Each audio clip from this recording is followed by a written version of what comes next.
Before we start our discussion, pwede ba ninyo basahon ang objectives? Yes, teacher.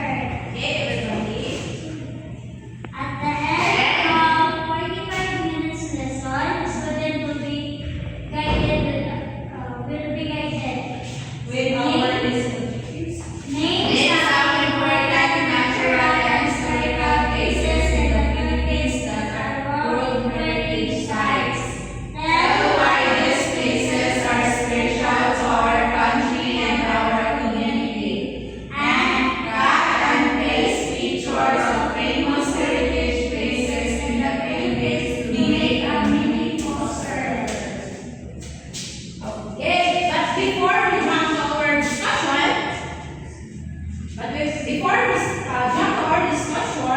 so let us have an activities. Everybody read with the same group. Look at each picture carefully. Match the picture with the correct name of the place. Then choose one place and write one sentence about why it is important to our country. Is the instruction nakasagot ba mo? Yes, teacher! Okay, so now, kailangan pa mo 2 minutes para sa activity. Your timer starts now.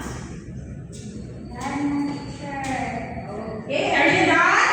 Yes, teacher. Okay, so how do you find the activity? It's fun and exciting, teacher. Okay, very good. It's fun and exciting. Nalipay mo sa activity? Yes,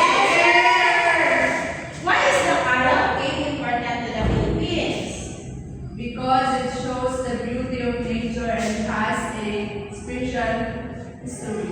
Yes, it has a special history. So why should we protect heritage sites like this? Teacher. Yes, Maika? Teacher, because they help us remember our history and culture. Very good. No?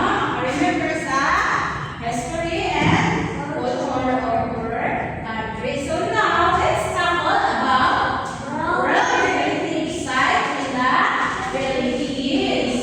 So, according to UNESCO, the Philippines has 6 World Heritage Sites. But for this time, we will only tackle the 3 heritage sites, no?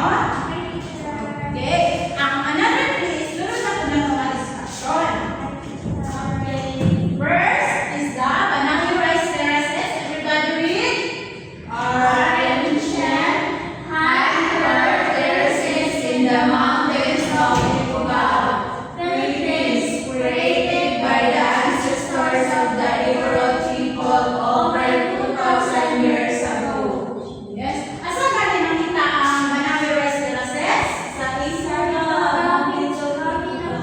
Yes, very good. Sa mountains of Ifugao. So, ang Banangi Rice Terraces ba is a man-made or a natural made? Man-made. Yes, very good because it was created by the ancestors of Igorot people. So, located about 1,000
called the daily presentation. So, nakakita mo 10 points. And cooperation, nakita na kung nag-cooperate mo sa na.